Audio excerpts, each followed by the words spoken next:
Where's my direction? Am I strong enough? Am I brave enough to get out there and be a single mom, to be a statistic of a failed marriage?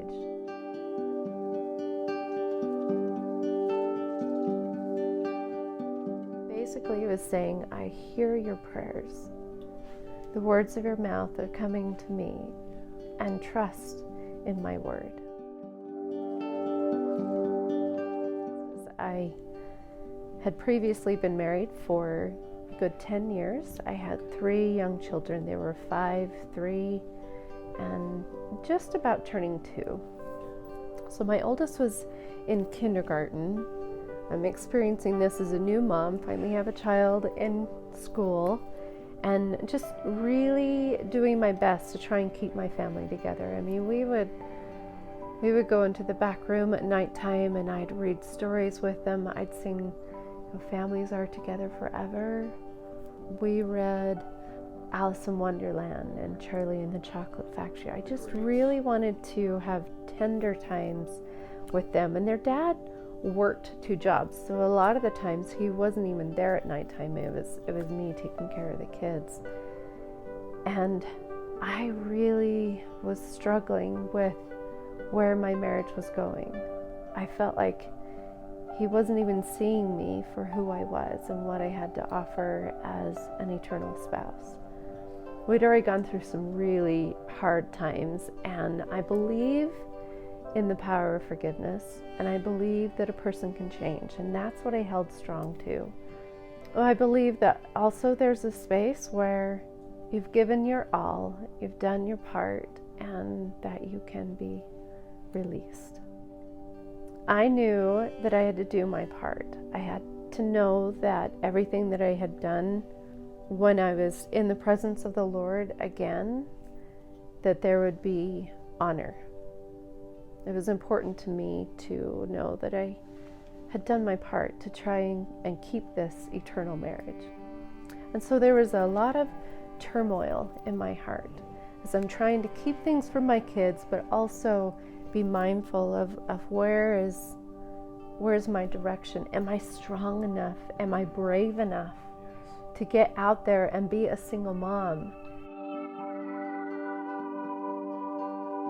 I was terrified to be a single mom. And I had that thought, who would want me?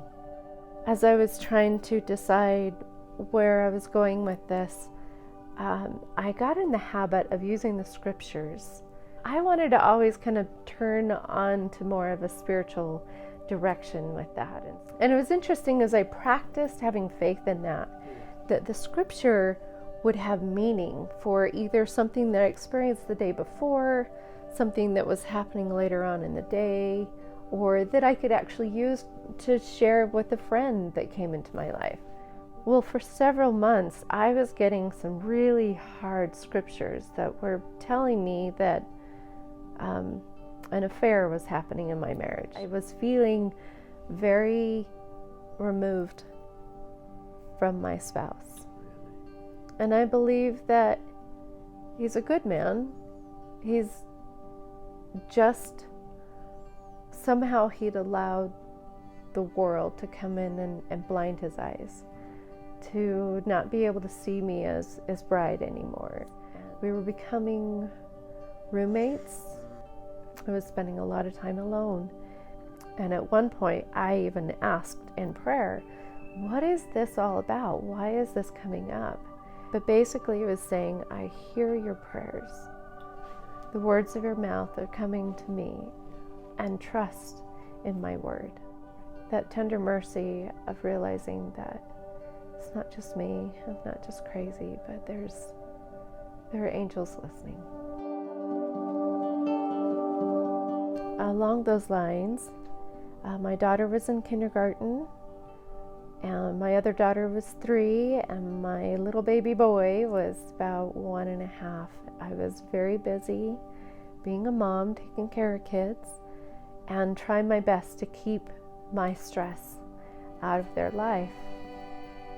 When my daughter, who even before she started kindergarten, came and asked me if I would help her to write a letter. She brought me a piece of paper and she brought me a pen. She wanted me to write for her because she couldn't write. So I was curious, what is she going to have me write? We sat down together and she said, just write what I say. And I started. She said, "Dear Mom, how much love do you need?" Out of the mouth of babes, she was telling me that I was not hiding my pain, that she was aware of the chaos that was happening in our home. And I think that those words in themselves just kind of really touched my heart to let me know that I was not alone. And it gave me the strength to finally do what I needed to do, which was to love myself and to be that example to my children. I ask myself that often. How much love do I need? That my children need to be able to see that, right?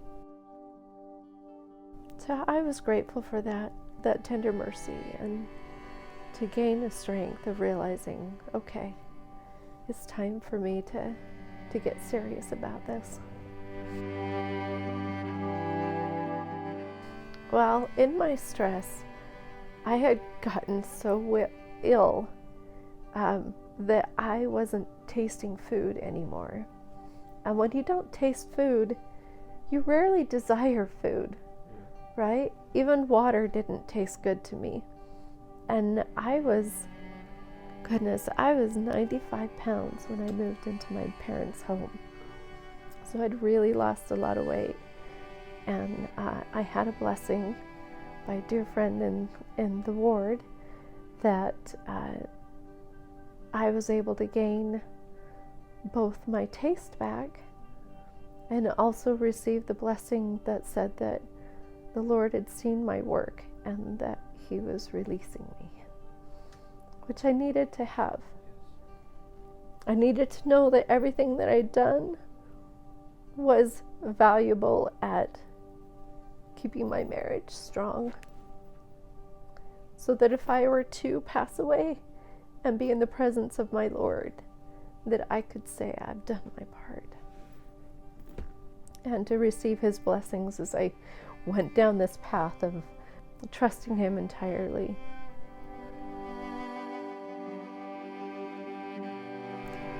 Well, many miracles showed up at that point. I had participated in a medical study with my children and didn't realize that it was a paid medical study. An unexpected paycheck showed up in my mailbox that allowed me to have the finances to be able to pay for a U-Haul, for me to be able to put all my things into the U-Haul and to drive the vehicle up to my parents' house. And also the last thing was amazing, and that was that there was a storage unit that was available, the last one that was available, and I had the finances to be able to pay for it. Being back in the presence of my parents was a humbling experience, and I had to find daycare, had to find work, and I had to find daycare. And I remember how proud I was to be a stay-at-home mom, that I didn't ever have to put my kids into daycare or to be raised by anyone else, that I was there 100%. And now I'm being given this story where I don't even get to be that. And I took them to different daycares, and I was just in a really bad place. I was just sobbing in my car, and I was driving up the street. I remember being so mad that I was at this place. I didn't sign up for this. So I'm driving down the street, and I saw an actual sign on the side of the street that said, "Experiences in life will make a man bitter or better." I realized at that point that I had a choice to make. If I chose this way, I would have experiences that would make me a better person. If I chose this way, I would have experiences that would make me a bitter person. And I could definitely feel that I was at that place. I was hurt. I was angry.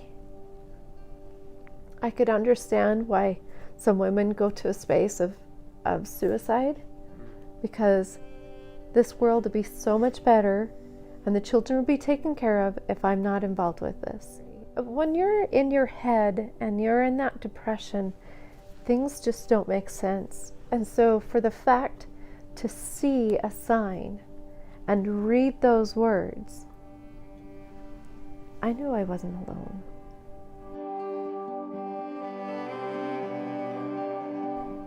And being raised in my church, I believe that I was taught that everything happens for a reason, and I was allowing that to happen. And I'm so grateful that became a mantra for me. I even put it on my little username online for dating, was experiences in life will make me a bitter or better person. It's my choice.